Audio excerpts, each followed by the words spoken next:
আমরা চাই যে এই বিষয়টি রাজনৈতিক দলাদলির ঊর্ধ্বে উঠে সবাইকে সাথে নিয়ে এই মর্মন্তুর হত্যাকাণ্ডের বিচার দ্রুততম সময়ে করতে, এটা পুলিশের সাথে একসাথে মিলেই আমাদের এই মর্মন্তুর হত্যাকাণ্ডের রহস্য উদ্ঘাটন করতে হবে, জাতির সাথে, বিশ্ববিদ্যালয়ের সাথে, আমাদের সবার সাথে। আমরা আজকে দুপুর 3টায় মাননীয় স্বরাষ্ট্র উপদেষ্টার সাথে একটি বিশেষ বৈঠকের আয়োজন করেছি। আমি আমাদের প্রোগ্রাম টিমের সদস্য হিসেবে ডক্টর, আমাদের আইআইএর তরফ থেকে পরিচালক মহোদয় এবং শিক্ষার্থী প্রতিনিধি সহ তার সাথে দেখা করব। এই ঘটনার প্রথম থেকেই আমরা একসাথে আছি।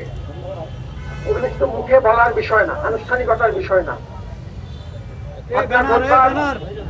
সঙ্গে সঙ্গেই আমরা হাসপাতালে ছিলাম, আমি এবং আমার প্রতিনিধি দল। এর পরবর্তীতে পরিবারের সাথে আমাদের নিয়মিত যোগাযোগ আছে, আজকে সকালেও যোগাযোগ হয়েছে। চেষ্টা করছি পুলিশের সাথে সর্বোচ্চ সহযোগিতা করতে। পুলিশকে আমরা ইতিমধ্যেই আমাদের তরফ থেকে আমাদের যে তথ্য আছে এবং সিসিটিভি ক্যামেরা ফুটেজ আছে সেগুলো আমরা তাদেরকে সরবরাহ করেছি।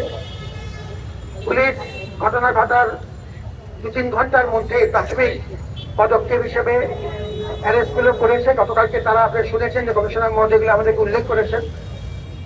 এখন রিমান্ড প্রক্রিয়া শুরু হবে আজকে থেকে, এবং আমরা অন্যান্য যে প্রক্রিয়াগুলো চালিয়ে নেওয়া দরকার, যে আমাদের তরফ থেকে একটি অভ্যন্তরীণ তদন্ত কমিটি তারা পুরো দস্তুর কাজ করে যাচ্ছে। প্রত্যক্ষদর্শীদের জবান প্রক্রিয়া শুরু হয়েছে, আজকেও 2 জনের জবাব নেওয়া হবে, জবানবন্দি নেওয়া হবে এবং সাক্ষ্য নেওয়া হবে। আমাদের তরফ থেকে আমরা একটি ইন্ডিপেন্ডেন্ট তদন্ত কমিটি চালিয়ে নিয়েছে, আমাদের অত্যন্ত শক্তিশালী কমিটি, আমাদের কলা অনুষদের ডিন মহোদয়ের নেতৃত্বে এবং আমাদের আইনের ডিন মহোদয় এটার সদস্য আছে। আমরা মিডিয়ার মতামত নেওয়ার চেষ্টা করছি এবং এই প্রক্রিয়াতে আমরা পরিবারকে সাথে নিয়ে, আমরা শিক্ষার্থীদের সাথে নিয়ে, বিশেষত আইআর এর শিক্ষার্থী যারা তার প্রতিদিনের সাথে, তাদেরকে সাথে নিয়ে আমরা গতকালকেও রহমান হলে তার জন্য শুক্রবার দিন আমরা বিশেষ দোয়া এবং মোনাজাতের আয়োজন করেছিলাম প্রশাসনের তরফ থেকে, এবং আমাদের শুক্রবার জুমার পরেও আমরা আমাদের ভবন মসজিদেও আলাদা করে আমরা তার জন্য আলাদা করে দোয়া প্রার্থনা করেছি।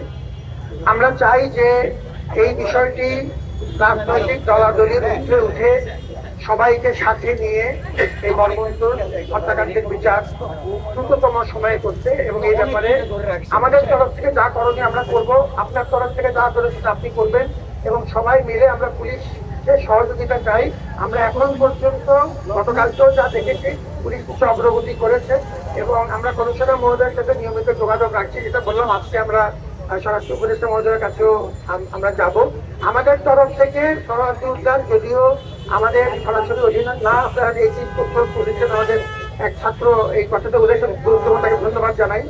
আমরা 16 তারিখে একটা বিশেষ মিটিং করেছি 2:30টায় আমাদের গণপূর্ত মন্ত্রণালয়, সাউথ সিটি কর্পোরেশন, স্থানীয় সরকার মন্ত্রণালয় এবং টিএমপির সাথে, এবং আপনারা দেখেছেন যে এই মিটিং এ 4.5 ঘন্টার মধ্যে প্রজ্ঞাপন জারি করে আমরা অ্যাকশন নেওয়া শুরু করেছি। ইতিমধ্যে আমাদের